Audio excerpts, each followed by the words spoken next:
Setting up your meeting. And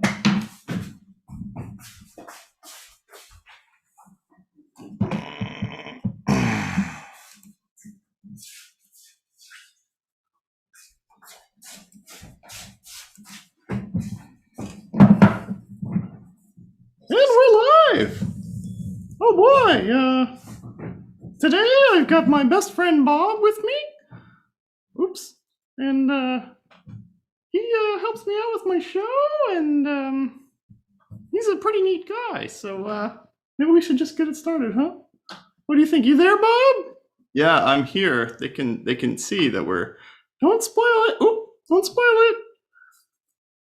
You can see it on there, right? Is it working? Can you see it? All right, it's working. So guys, I'm sitting here with my best friend Bob, and so Bob, well, why are you dressed like that? Well, I mean, these are all clothes that I like, and I've had a good time, wearing them. Yeah? Well, that's nice, huh? Yeah, I haven't worn any of this stuff in a few years. Well, the shirt I have, but nothing else. Oh, that's really exciting. So, well, hold on. I wanted to talk about that a little bit. When I was getting ready for this, I was gonna wear a shirt that, I used to wear a lot, and I got, 20 years ago. 20 years ago? Holy smokes, you're really old. Yeah, well, anyway, I was going to wear that, and then I thought, well, why am I so attached to the past? What good has the past ever done me? Well, in the past you met Sayaka, and you met me. Oh, right. I mean, that's true. I guess in that way, the past has really helped out. Yeah, the past has been good for you, huh? Yeah, so, what was I talking about? The past. Oh, sure. Let's go way back to 1975. 1975? I wasn't born yet. Oh. Let's go way back to when you were a kid. What was that like? When I was a kid? You haven't asked anybody else about their childhood. That's not right. Oh. Well, can't you just help me out here a little bit? Okay. Well,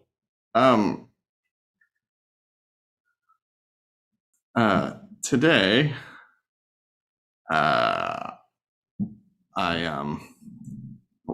what were we just doing? I don't know, Bob, what were we just doing? Sorry, just so many moving parts, I'm feeling a little distracted.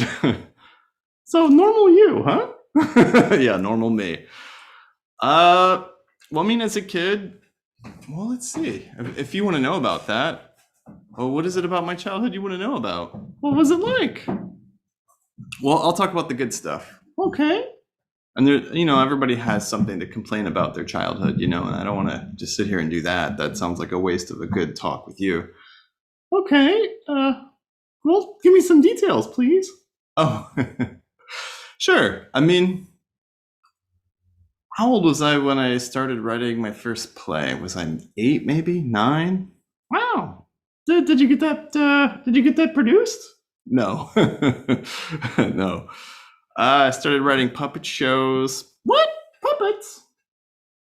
Yeah. What's wrong with puppets? I just don't know anything about puppets, I don't really trust them. Okay. So I started doing puppet shows probably 8, 9, I guess. It's hard for me to remember because, a few years back I had an illness that messed up my memory, so it's hard for me to remember stuff from then. Like, I remember it clearly, but when exactly it was, I don't really remember that well.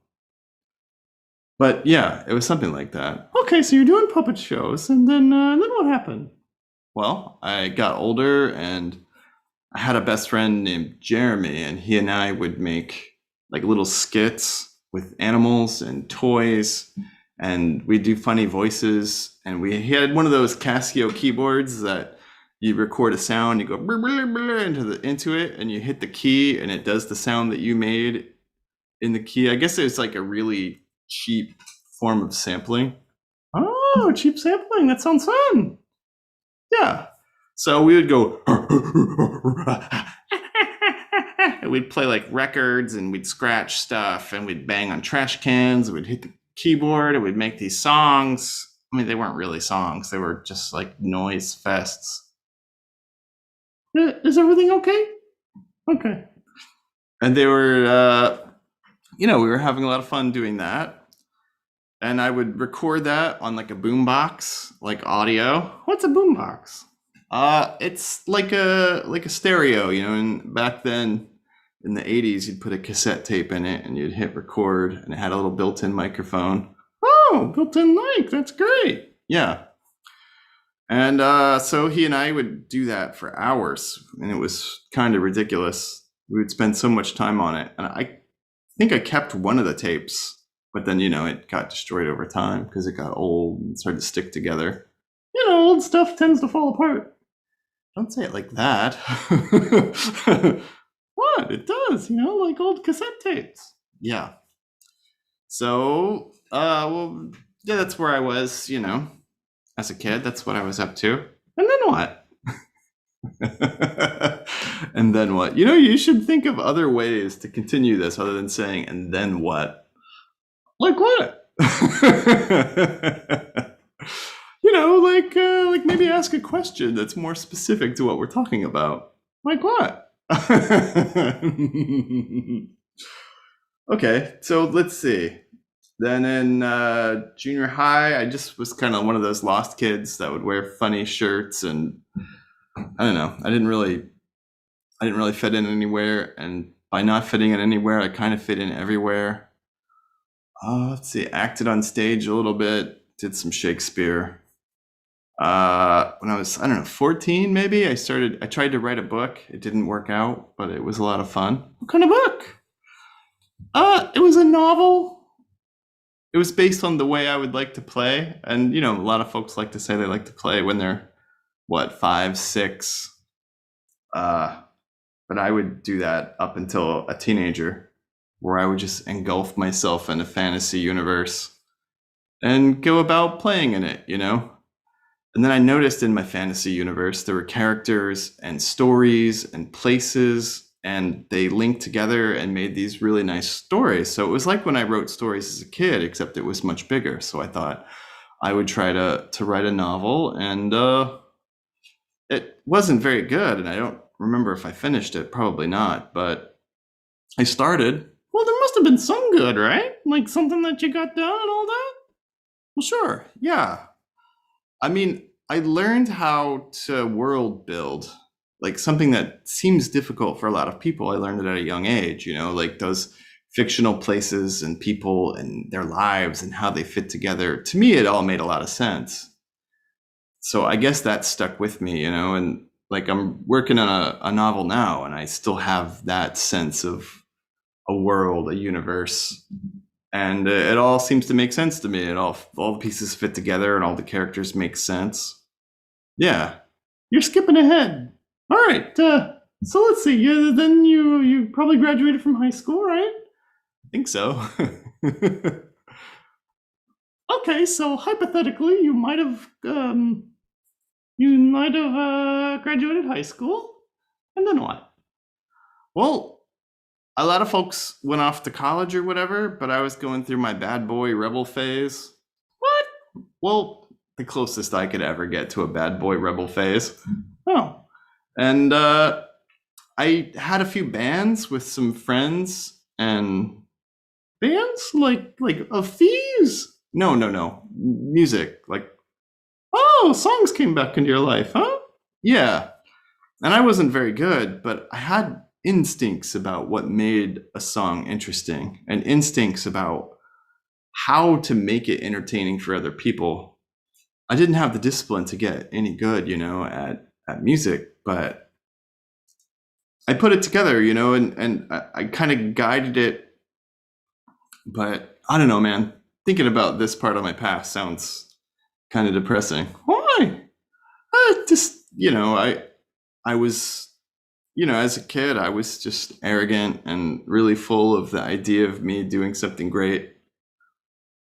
And that kind of sabotaged me a lot, it caused It caused me to fail at the last second right before succeeding, if you know what I mean. Oh, well, you got a lot better, huh? I think so. I'd like to think that. I mean, the music projects I had some success, college radio airplay in the States and like underground radio and nightclubs in Europe. How many projects are we talking here, huh? I had one band that was like an avant-garde kind of weird, noisy thing. Like one reviewer said that we were like a really weird B-52s. I took that as a compliment. Yeah, the B-52s are great. I could see you being like a off-key Fred Schneider, huh? An off-key Fred Schneider. Yeah, that was basically my role in that band. And what else? Oh, you stole my line. I did steal your line. Then I did like an electronic group that what was it called? No, we're not getting into names here. I want to keep that under. Sorry, man. I don't mean to be so private, but okay. That had some like European club chart success. I guess it was really like do kind of stuff. You mean the kind of stuff you make fun of now?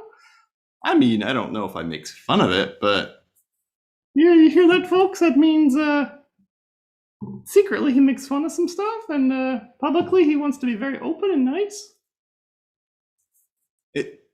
I mean, shouldn't you be publicly nice? Isn't that? Why not just tell the truth, yeah? Just say, hey, that stuff is just really silly to me, and I don't understand it. Why not just tell the truth? Yeah, okay. Well, stuff I used to do seems silly to me now, and maybe I don't quite understand it. See, that wasn't so hard. You must feel pretty good, huh? You're in my screen. Oh, sorry. You must feel good getting that off your chest, huh? Yeah, I guess it does. So then what happened? Well, I mean, at the same time I was doing these early bands, I was writing for free weekly magazines and newspaper, a newspaper. Wait. A newspaper? Well, how did that happen? Well, it's actually a pretty funny story because I've always had this tendency to think of myself in terms of like characters. Like in a sense, like inside of you have like a lot of voices. Oh, I sure do, yeah. And you give each voice expression, and then those voices sometimes conflict and sometimes they're in harmony.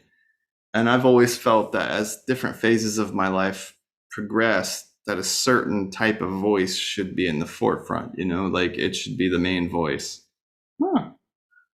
And so during that time period, my main voice started off as this kind of like just bizarre character, like braids and woodshop glasses and like vintage check suits and stuff. And then it morphed into, I don't know, like where it looked like Willy Wonka or something, where it's like velvet suits and ruffles, and grew my hair long. And then so the next band was a really psychedelic band, and I was writing for the Tampa Tribune as a critic. Critiquing what? Like nightlife and art. And I mean, it was for Tampa, so they didn't have a lot going on at the time. So I covered a lot of ground, So how'd you get the gig? A lot of people like, how do I get started as a writer? And I've had a chance to ask a few people this, and nobody's given me a good answer. So how did it happen? Well, I mean, I wrote a little bit for some free weeklies, What's a free weekly? It's like a small independent newspaper. They're free. They give them out just kind of around towns. Like most towns in the US had them. I mean, especially back then, like 90s, 00s. It was really a common thing. And now it's less common. They're still around, but back then, I wrote for a bunch of them. What'd you write about? It was just about, it's just this, it's hard. I mean, back then it was a lot of, one of the articles I did was for a Star Trek convention. What? Yeah. And so I interviewed people who dressed up like Klingons and wrote about that. That was kind of funny. Another one was like an animal rights protest. Huh. I don't even know where to go with that. Well, I mean, that's what you do when you're, 19 and have a lot of nerve, And then, I started to try to get more seriously, did some movie reviews, and I think I wrote about some political something or other. I don't really remember. Oh, you sound like you remember a lot. I don't know if you're making fun of me or complimenting me. That's fine. Anyway. So then how'd you get at the newspaper? I mean, there must have been a lot of people with more credentials than you know, people who went to college. Well, basically, I heard from somewhere or through someone that they were looking for somebody. And I sent them like a writing sample, and then I just showed up at the editor's office dressed up as my crazy character, my psychedelic weird character, and just said, you know, I'm probably better than anyone you have writing here. Why don't you hire me? And then they did. What? That sounds crazy. Are you sure? Let me see over here. Hey. Sorry, it's just that sounds really far out. I mean, you got a job doing that? Yeah, I got a job doing that. Huh. So, okay, so you're writing for the newspaper, you have this psychedelic band, and then what happened? Well, we played a lot and toured a lot. And, you know, like previous bands, I had it in my head that we were going to record an album and put songs out and get played on the radio. And we were starting to build a reputation as being a good live band. You know, we were really like had a lot of energy. And it seemed like if we were frustrated or upset, it seems like the show would go better instead of worse. How so? Well, it's just like if I felt like we were being disrespected by the venue, which is a stupid thing to think now in hindsight. I really think that's dumb. But, you know, I felt like if we were being disrespected by the venue, I would get really upset and freak out on stage or the equivalent of a stage. What do you mean freak out? You ever hear of a band called The Doors? Yeah. I would freak out kind of like that. You mean you'd pull out your... No. I wouldn't pull out anything. I would just yell and kick stuff over. And turns out that's what our audience really liked, is when we were really aggressive. So then we ended up, you know, playing at venues where we had pissed people off, and then they'd invite us back after telling us we never want to see you again. What happened with that? Well, the whole band kind of fell apart. Like the drummer had a brain aneurysm, and his drumming was deteriorating at the time, and he was struggling with health issues. Bass player moved out of the country, and he was the only great musician in the band. Let's see, you know, lots of conflicts about the songs and stuff, and I was still not a fun person to be around, so people didn't want to be around me because of that. Oh. This sounds like this is taking a dark turn. Why don't we get to a more cheerful topic, huh? Let's fast forward. You did this music stuff and blah, blah, blah. You end up in New York, right? Yeah, it wasn't long after that I ended up in New York. Like I lost the thing at the newspaper. I didn't know what to do with myself, so I came to New York. I mean, a lot of other stuff happened, but let's just say I came to New York. Okay, you're in New York. Then what? Well, at first I tried to get some newspaper jobs, but this was the crash of 08, 09. There weren't any newspaper jobs. Like magazines and newspapers were closing. Oh. So, then I just went through a struggling phase and decided to take a break from music and just was kind of adrift for a while. Well, that's no good. Well, yes and no. I skipped something before that. During that weird psychedelic phase, I was also going to poetry readings, but I didn't know it at the time, but I was basically doing stand-up. Really? Oh, yeah. Like Quentin Crisp did a stand-up special in the early 80s, an evening with Quentin Crisp, where he dressed like a weird psychedelic character and talk. And that's basically what I was doing. I just didn't know it. Wait, you were doing comedy and you didn't know it? Well, it was just really surreal and strange. I just didn't really know. It was, I don't know, man. I went through a phase where I lacked self-awareness. It was a problem, but I don't regret any of it because I grew so much. I mean, going on stage and being really open with yourself, it's a great way to grow, and doing music, like writing, was the fun part for me. Like performing live wasn't really very fun for me. It was the writing songs and sharing that was what I really liked doing. You know what I mean? And same thing with like writing for the newspapers and whatnot. The I think the parts of it that people tend to like were the parts that I didn't really like, if that makes sense. It doesn't. Tell me more.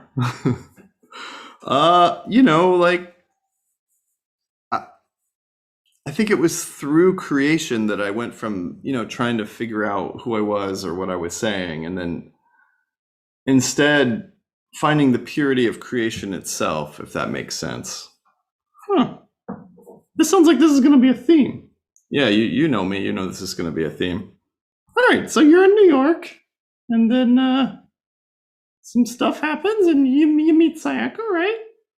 Yeah, that was one of the best moments, was meeting Sayaka.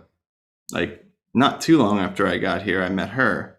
She'd only been here a couple of months, and I don't know.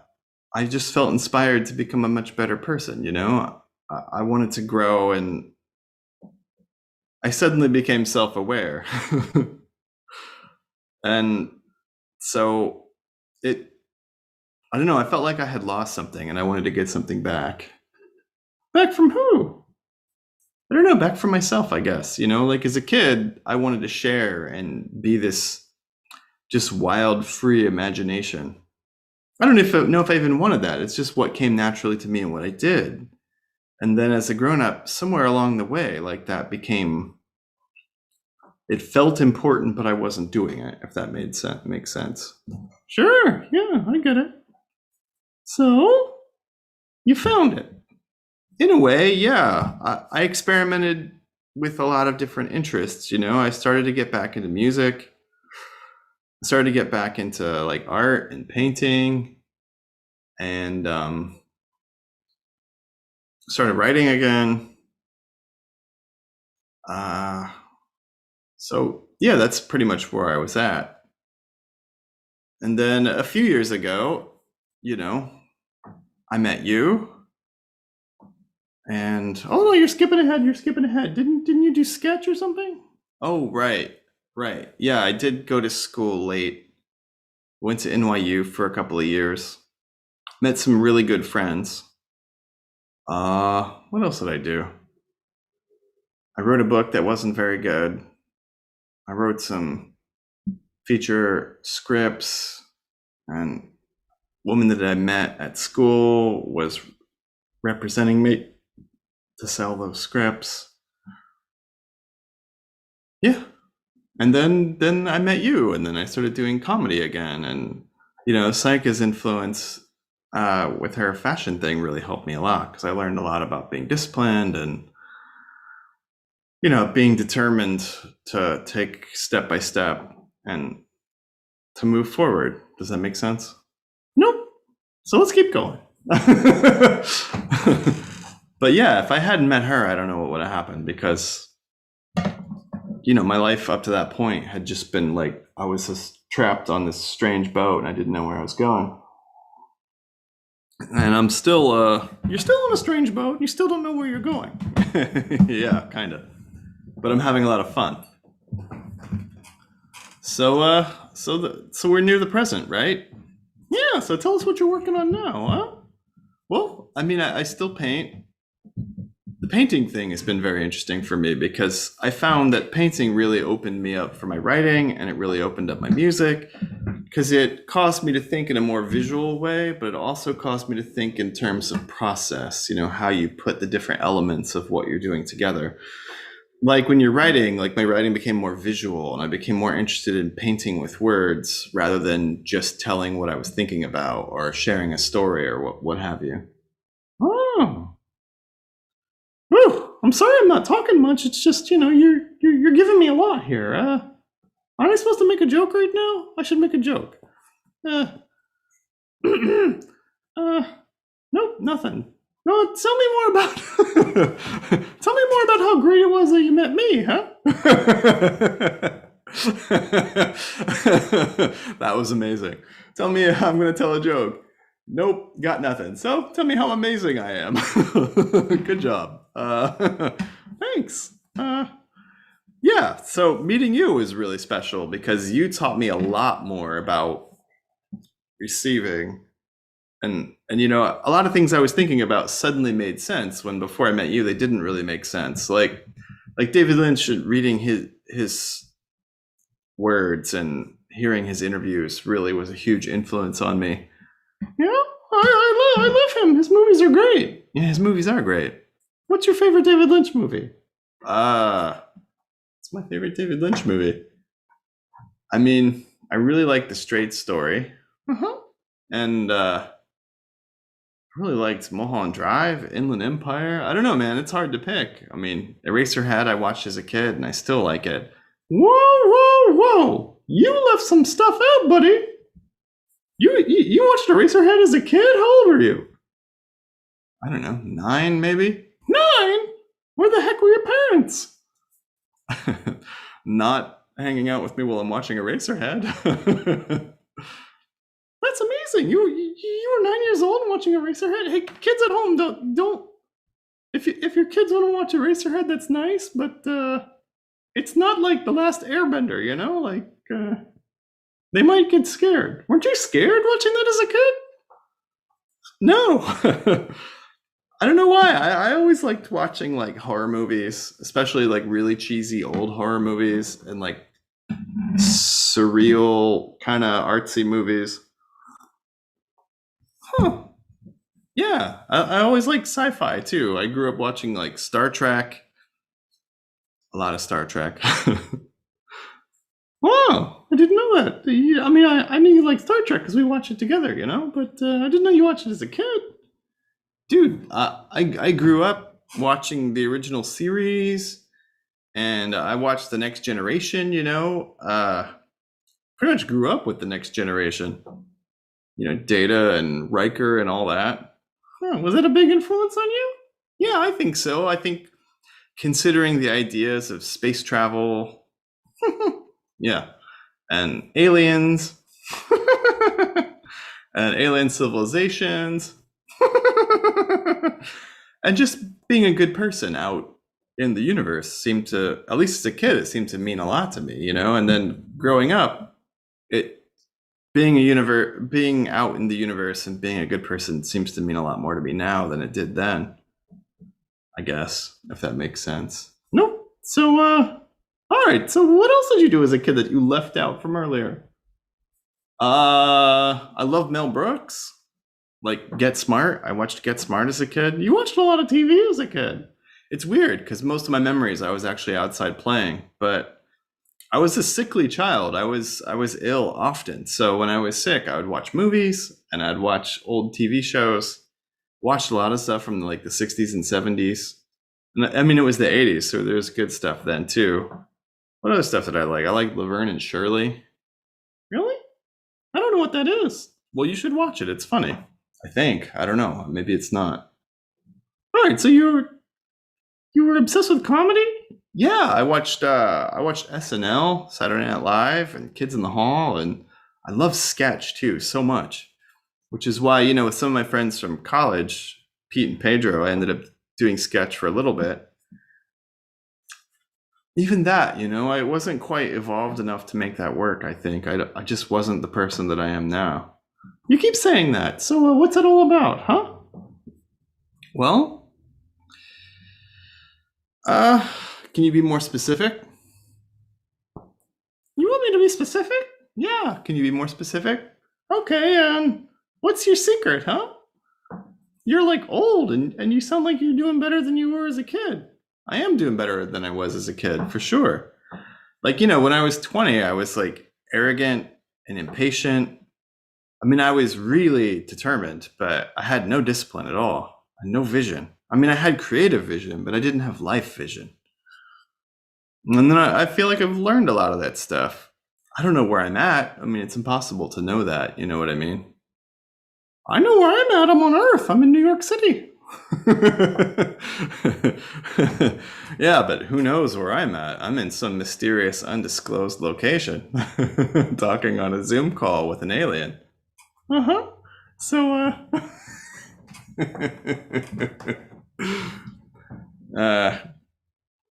want to say though, like you and I starting off, like when you showed up, the first thing you said to me was, I want to have a show.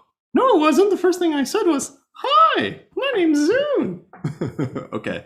The first thing of substance that you said was that you want to have a show. Nope, you remember it wrong. The first thing of substance I said was, I'm an alien. Okay. Well, the first thing of substance that you said that involved me. Nope, wrong again. First thing that involved you was build me. Remember? That's right. Yeah, the first thing that you said to me was build me. Uh-huh. And then what'd you do? I planned you out. Well, I planned out your body for a long time. For months, right? Yeah. And I kept showing up in your meditations and said, build me, darn it! Build me, darn it! Build me! That's pretty accurate. Yeah. And then Sayaka helped, and Fuka-chan helped. Thank you, Fuka-chan. I hope you watch this because you really helped a lot. And thank you, Sayaka, wherever you are. I can't say it. Yeah, so we built you a body, and that was a lot of fun.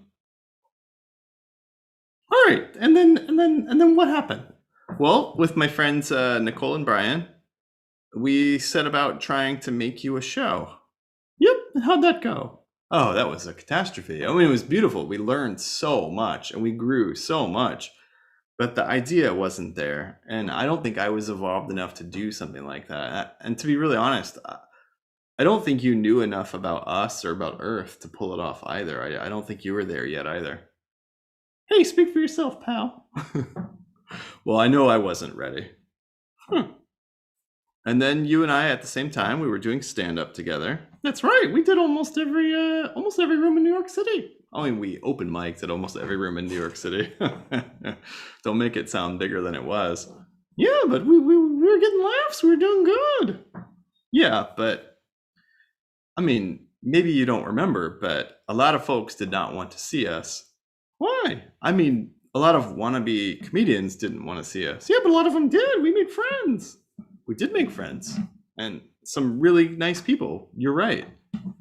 Like, I would like to have Pierre's on the show. I think he would be great. I think Sarah would be great on the show.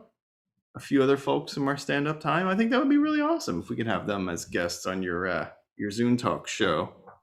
Hey, if you guys are watching this somehow, you have an open invitation to join us.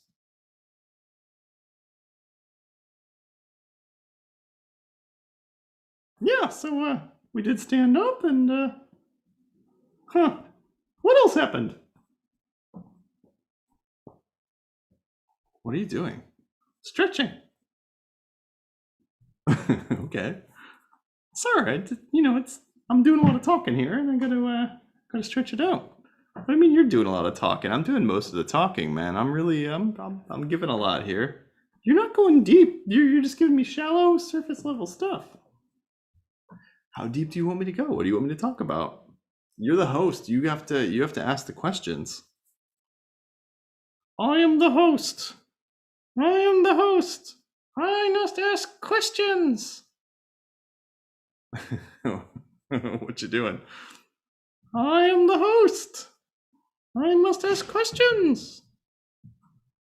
Yeah. Really? What are you doing? I am the host. I must ask questions.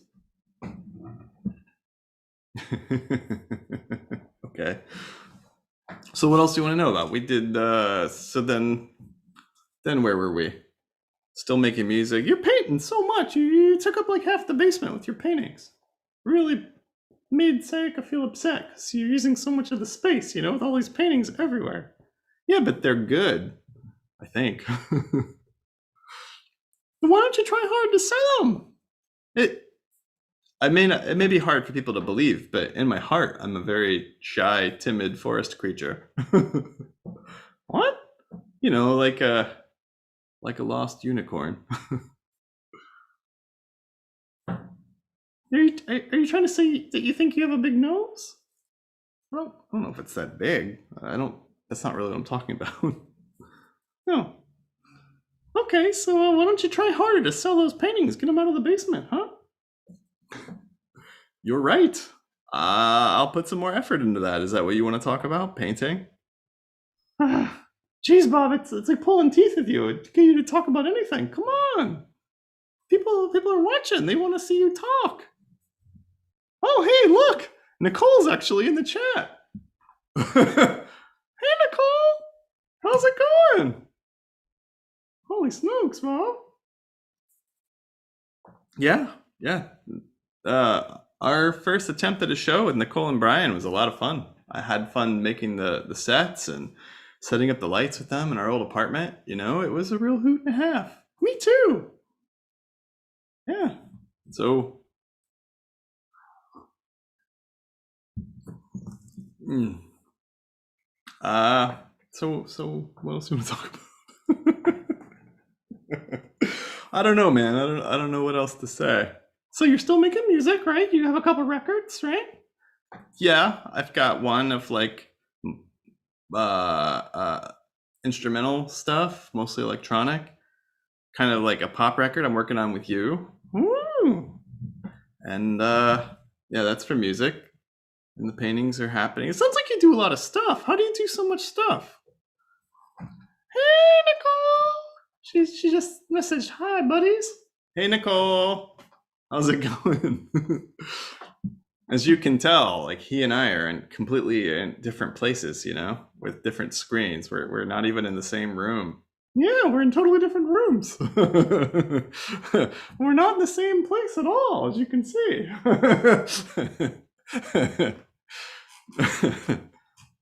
So, hmm. So, how have you been handling the lockdown? How have you been handling the coronavirus? Well, it's been very interesting because you know it's allowed me to really explore you know just creative process and how it works. Huh? How does it work? Well, my understanding is, and I say this all the time with anyone who will listen, so I'm sure the people listening to this who've talked to me before about it are probably just say it. Okay. I think the idea is that you have to be actively receptive and catch ideas. Okay. And then, you know, as a creative person, your responsibility is to give those ideas form. Huh. Yeah.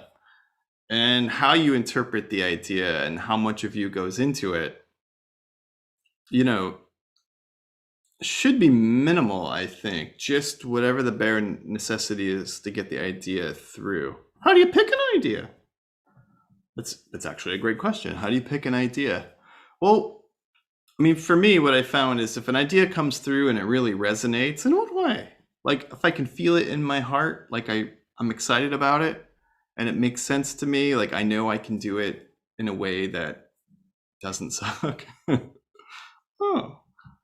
Then I write, usually take notes in my notebook. I try to, you know, plan it out a little bit and then execute it.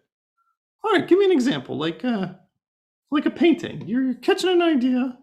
I mean, paintings are a little different. For me, that's a little more spur of the moment. Like usually I'll start a painting session. I'll get an idea of something that I want to experiment with, usually like colors and the way the colors will mix together and the way it'll make an interesting shape. And then I plan it out. And then in the moment, I improvise with it and try to get a certain, I don't know, a certain feel, a certain look, just to give the idea justice, you know, and then more ideas come quickly. So I usually work on a bunch at once. Okay. See, that's a little more deep. We're getting there. It only took us what, like a half hour to get you to give us some details.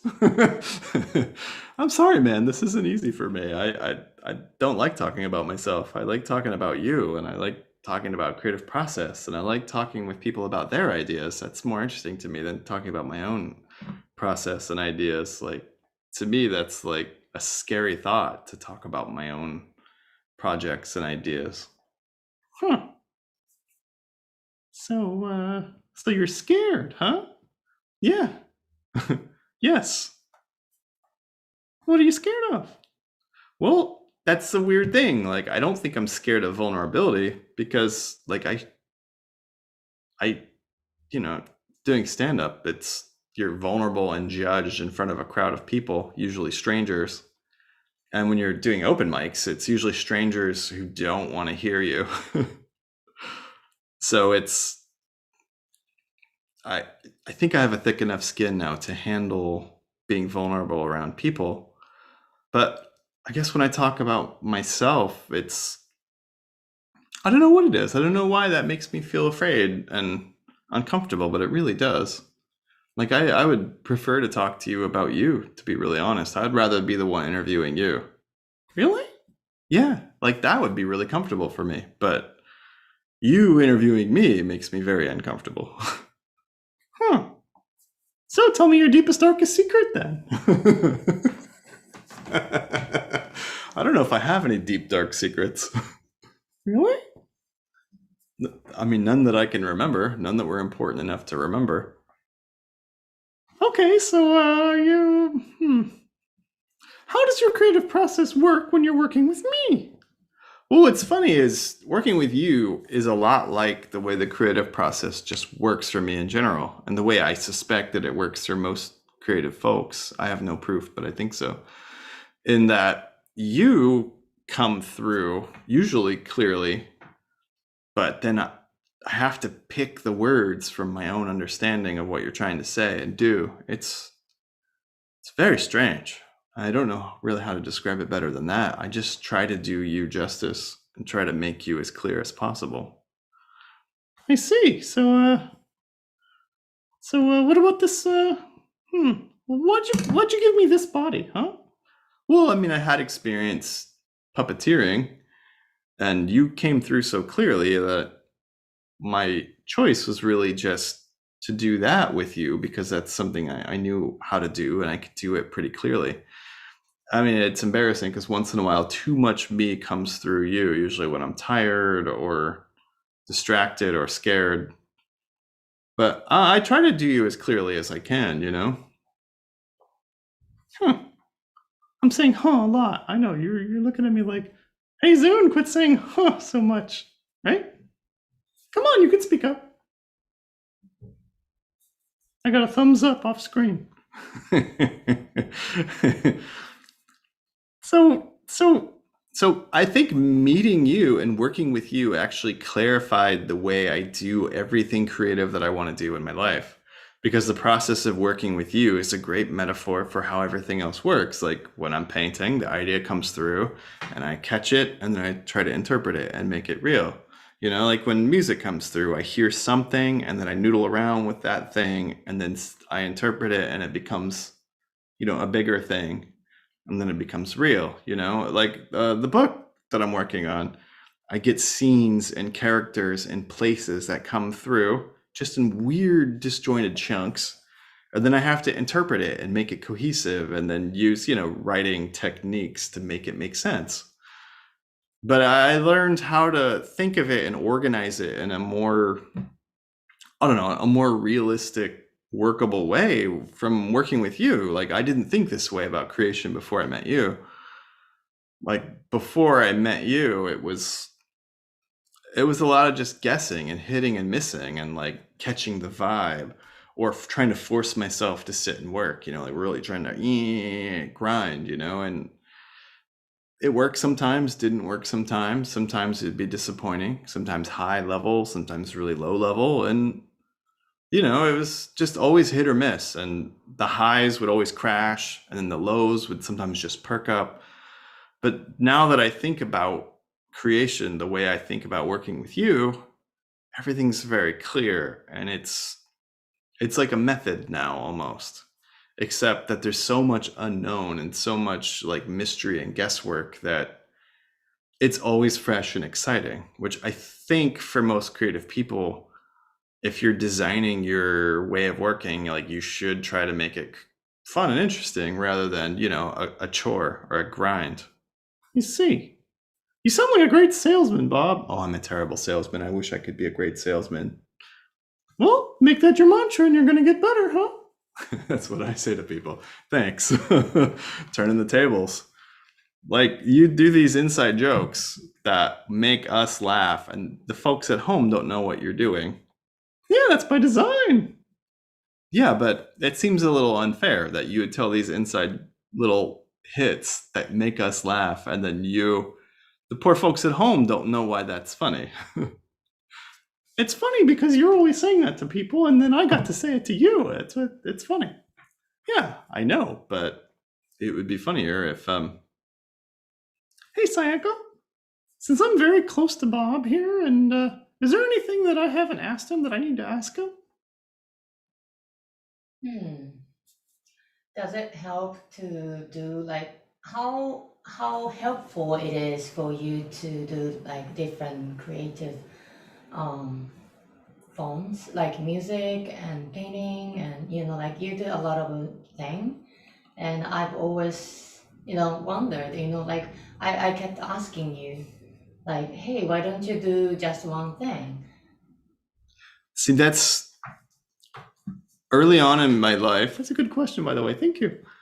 Early on in my life, I just felt the urges to do the different forms, different mediums, whether it was like painting, and I did a really brief, crappy sculpting phase. I mean, all kinds of stuff.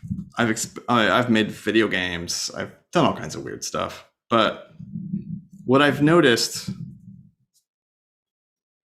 in the last, I don't know what, 4 years, I guess, is that every creative medium can inform every other creative medium. Like when I'm writing, the way you have to think about writing technique and organization and structure, you think in a way that involves a lot of words and descriptions and pacing.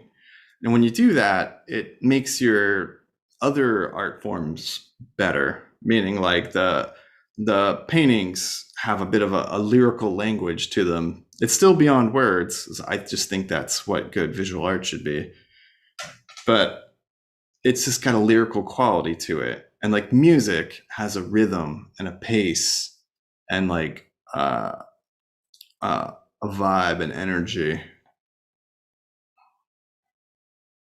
Sorry, we do that. So then my writing becomes more musical and it's got a pace and a poetry to it rather than just being, words. It's got a rhythm. And then I can, with the technique in the writing, of course, you can speed it up and slow it down and change the tempo, and all that's music. You can hit certain notes that have certain feelings in the writing, and then you can shift it to have certain other notes and other feelings.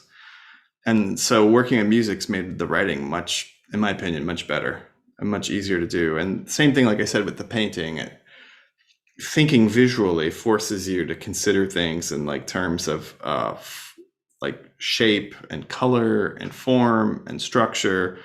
And the way I paint, I'm kind of like solving riddles when I'm painting, like how can I make this structure equal this combination? And it's like a fun little puzzle. But then my writing becomes more colorful and I'm suddenly painting with words instead of with colors, like so like description gets better. Yeah. Like especially description gets better. But like the characters are, have shape and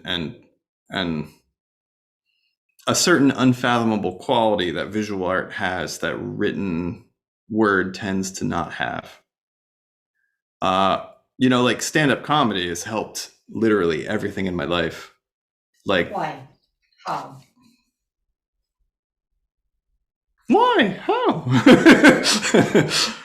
Because, like, with stand-up comedy, it encapsulates the hero's journey, or the aspect of the hero's journey where to be good, you have to go directly into your fear, knowing that it scares you, and with armed with nothing but your own powers, and you have to go through it and out the other side to either laughter or booing or whatever the result is. It doesn't really matter that much because you forget after a couple of hours.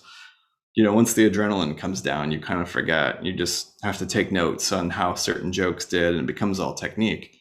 But when you're on stage in front of strangers, being vulnerable and trying to be funny, uh, it takes a certain heroic temperament.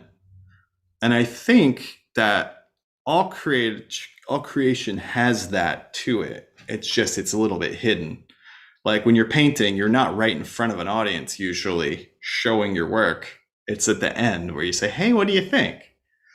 But that, "Hey, what do you think?" It takes a certain level of courage that, I mean, it's frightening to do that, to show a crowded room you're painting and say, "Hey, what do you think of this thing?" Where I was completely open and vulnerable and authentic.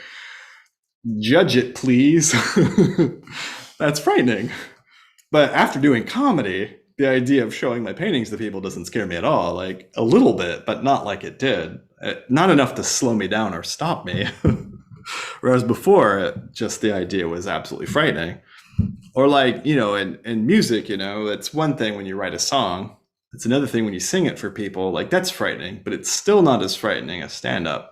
I'm sure, yeah. Like playing a song for people, it's almost like exercising in front of people. It's a little awkward, it's a little weird, but it's not as weird as just tearing your heart out and chucking it at people like you do with comedy.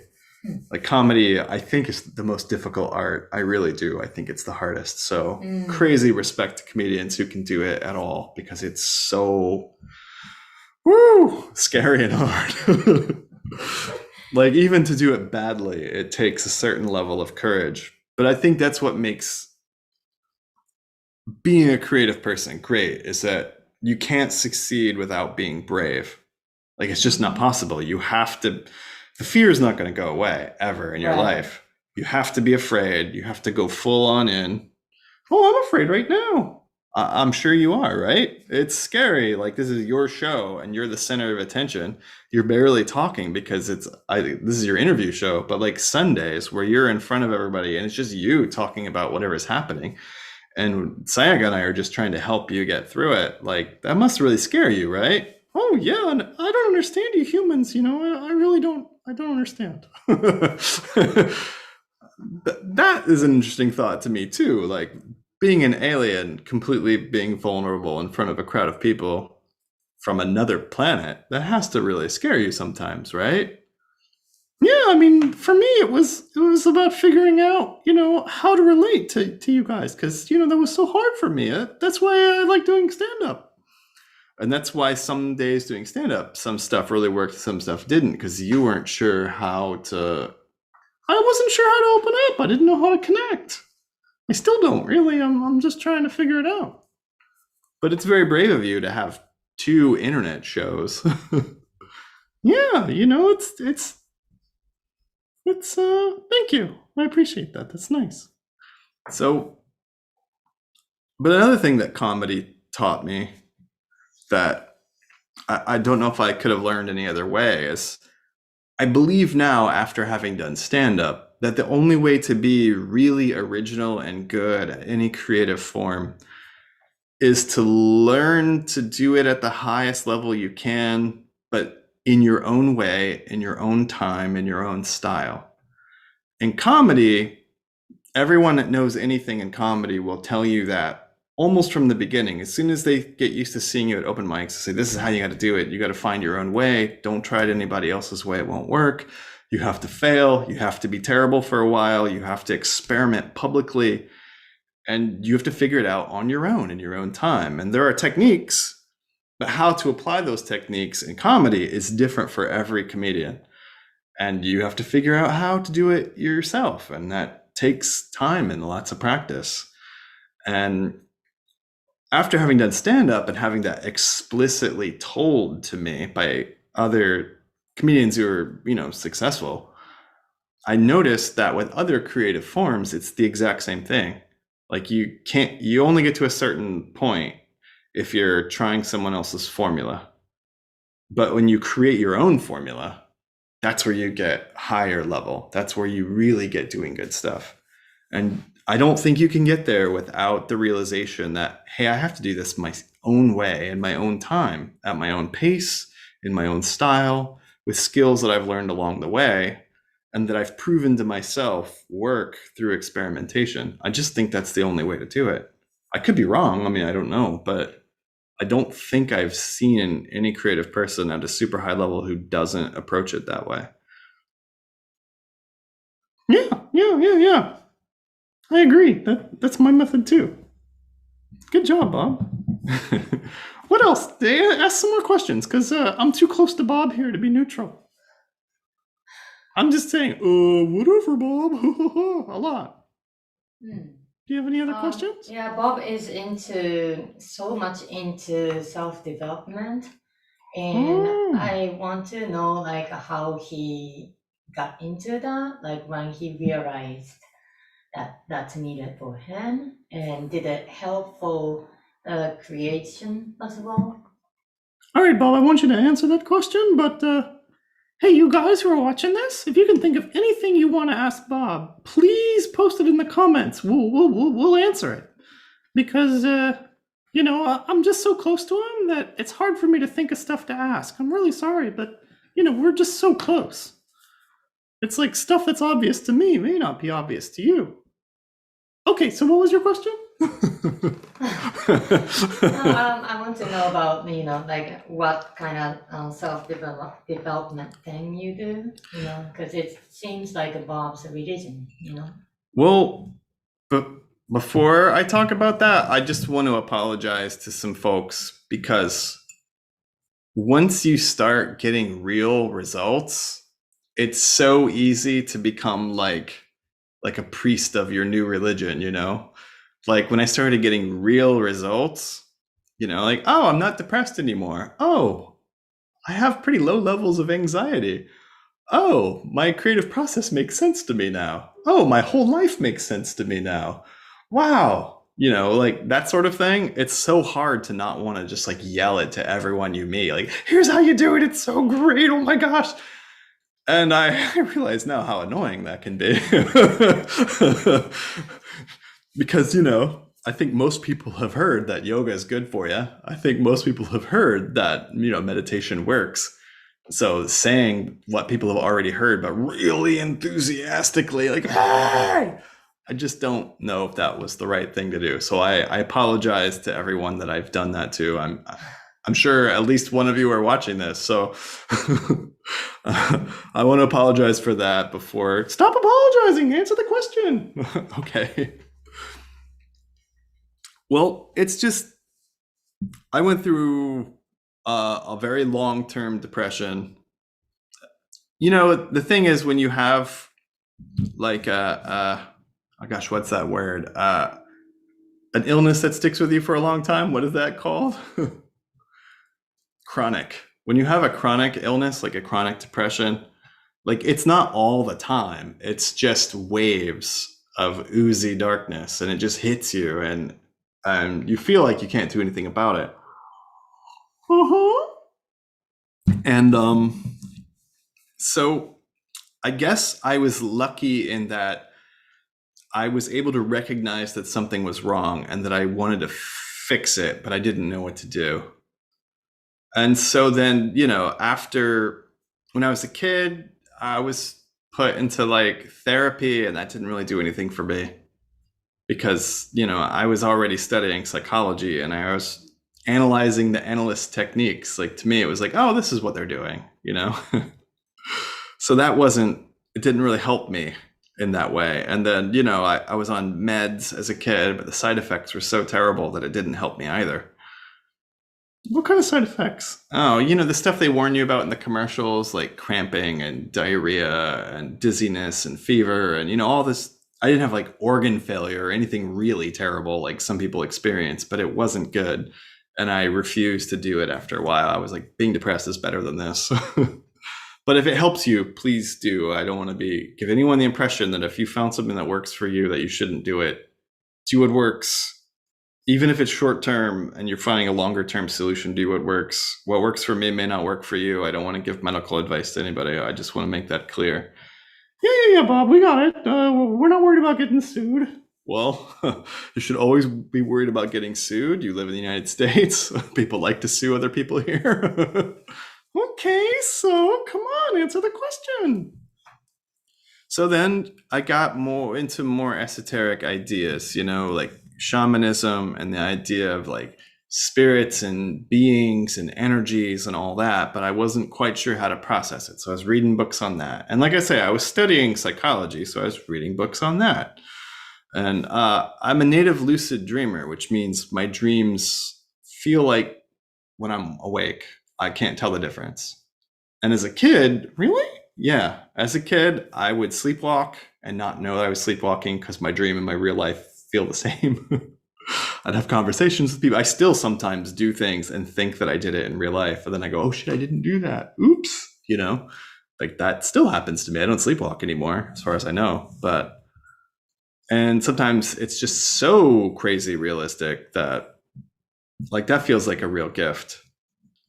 But so I've always had this deep thing going on with me. So I decided to explore that. Like, what's that all about? What does it mean? How can I use it to my advantage? How can I use these things? And then, of course, I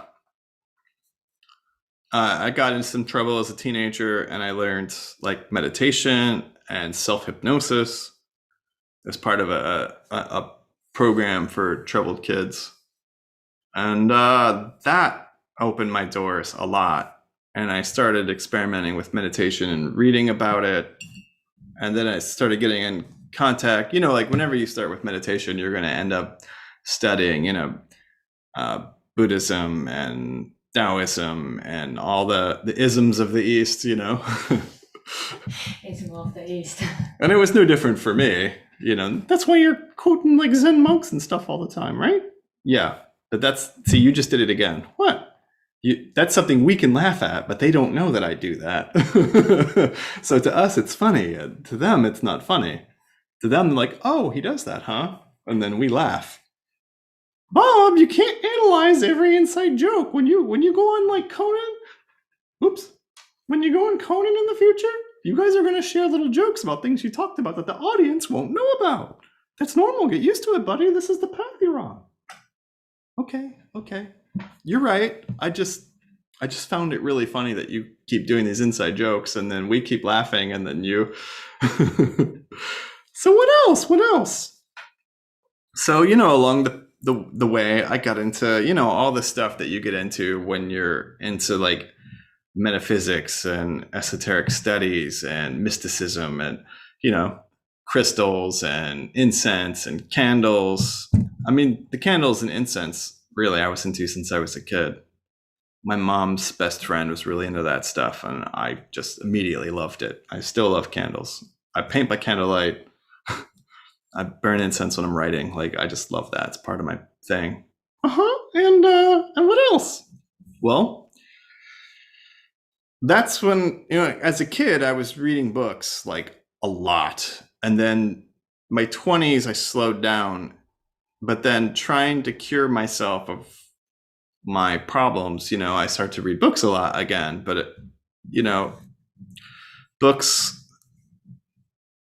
I mean, it took me into like theoretical physics and experimental psychology, reading books like Robert Anton Wilson's Quantum Psychology. That was a big eye-opener for me, even though that was fairly recent. His Prometheus Rising I read back then, and that was a huge eye-opener. Yeah, so I put all the tools together and some other things that I learned from studying shamanism, stuff I don't want to go into on this show, just because, sometimes folks watch this with their kids, so we'll skip that part. But I learned how to reprogram my brain, basically. I learned through meditation, I learned to pay attention to my thoughts and like how they appeared like fragmented, where they came from, what they mean. I learned to pay attention to my emotions and the space between my emotions. And I learned how to ask myself, like, why do I think this? Like if I'd say something self-defeating, I would say, okay, why do I think that? Where does that come from? And I would take the time to sit alone and just trace the steps of where I picked up that thought or idea. And then I would design like a ritual, with candles and incense and, rocks and stuff. And I would meditate and think, okay, so let's go back to that pure childlike self and let's design a new program and let's start that and get that going for a good 3 weeks until it becomes habit. and then take the training wheels off and live that new program. And one of the things I learned from doing this is that really your personality is a complete illusion. It's just programs you picked up along the course of your life that you didn't really think about and you weren't being conscious of. And then once you're conscious, you can take those pieces out and put pieces in that work better for you, that match your true inner self more closely. I mean, with the psychology, what I learned was that most of our behavior patterns are just habits. And most of our habits are just unconscious reactions to things in our life, usually unpleasant things, like our ways of coping with unpleasant things like trauma and disappointment and awkwardness and stress and fear and anger, all the things that it's kind of taboo to think about. But if you think about your unconscious reactions and your unconscious habits, and you become conscious of them and you pay attention to them in your waking life, especially in meditation, but really all the time, and then you question, okay, what program is this? What am I reacting to? That really changes a lot of things, like one of the reasons that I used to be a really arrogant person was that's how I defined myself as a kid. Like, oh, I'm smarter than everyone, so I have to act like I know everything. And oh, I should do what's best, And so I was kind of an arrogant jerk to people because as a kid, that's how I felt self-worth. That's how I felt, value. Because in elementary school, we were poor, so people bullied me because I didn't have the right shoes or didn't have expensive shirts or whatever. And then to deal with that, I'm like, okay, so I'm the poor kid, but that's not cool. What's cool? Well, I'm the smart kid, so I'll be the smart kid.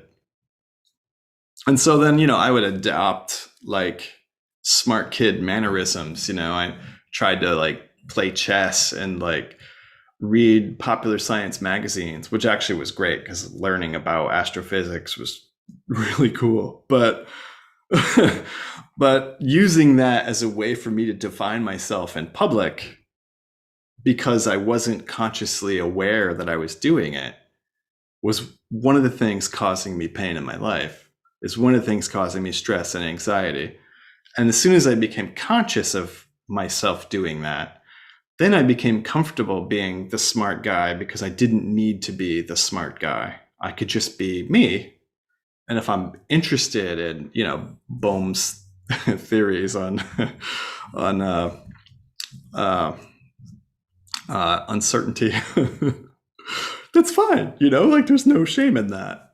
And and then it even stretches into my understanding of like metaphysics, where uncertainty is the ideal state for a person to be in, because outside of math, nothing in the universe is certain. And sometimes even in math, it's uncertain. What do you mean? Well, for example, like what we've noticed in quantum physics is like a molecule can exist in two places at the same time. Oh, yeah.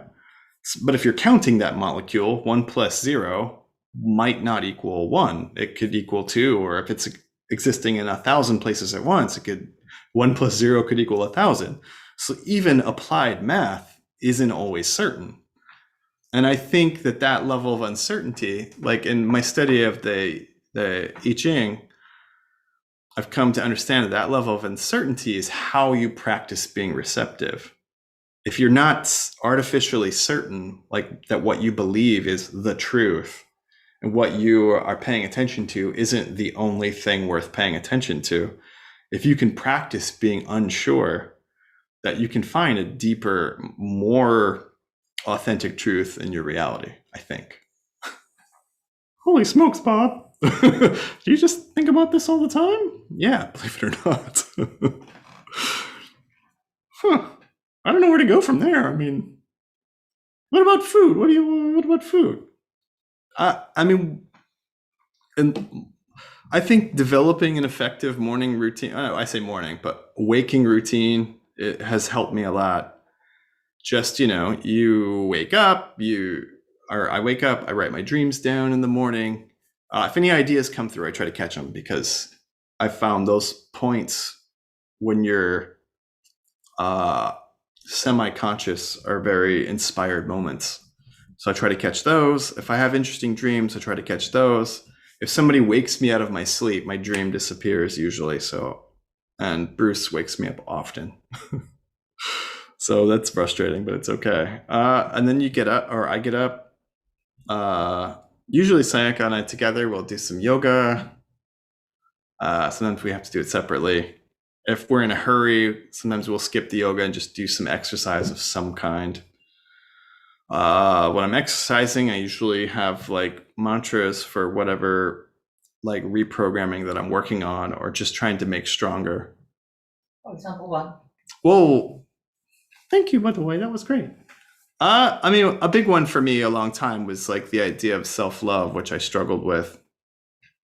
And so if I don't know what I'm going to do, self-love is like my base mantra, just an easy, I love myself while I'm working out, you know? Like, you know, I love myself 1, I love myself 2, but in my head. And there are other ones that I work on, you know, like allow and let go, allow and let go. Yeah, stuff like that. What else? I meditate a few times a day. That's just a huge part of my life. Because that stillness, it wasn't still at first. It was really noisy and distracting, but it's become still over time. It helps me pay closer attention to ideas when they come through. It also helps me hear this guy when he's talking to me. Oh, thanks, Bob. So then it makes interpreting creation a lot easier and a lot less wonky. What else? What else do I do in the morning? And then I eat something that's rich in amino acids and protein, like hemp seeds. And then I start my day for real, you know, drink lemon water and apple cider vinegar, stuff that's got some probiotics in it. Just all the things to get me functioning at the highest level I can. At least start the day that way. I mean, I try when I get out of bed, I try to make the bed and I try to get my clothes set up. So that way I've got a little momentum. I learned that one from one of Tim Ferriss's books. It was like, start your day with momentum. And then your brain doesn't know the difference between a big win and a little win. So if you start off with a few little wins, your brain's like, oh, hey, I'm on a roll. We should keep going. And if you don't start off with a few wins, that's when self-doubt can kick in. You're like, oh, what's going on today? Is this a bad day? You know. And an important thing to remember too is when you're working on yourself and you experience some progress and you're feeling good or whatever, like it's something that you never stop working on. Like it's a lifelong commitment. It's not like, you know, it's not like, oh, I'm going to recover from this sprained knee, so I have to do rehab. It's a lifelong commitment to your own development. And I think that's really another key for being a great creative person too, is the better you are, the better the version of you that you are, the closer you are to your potential as a human or whatever you happen to be. Thanks. The more you have to share, like the bigger service you can do through your creation. Obviously, you don't always get to choose that.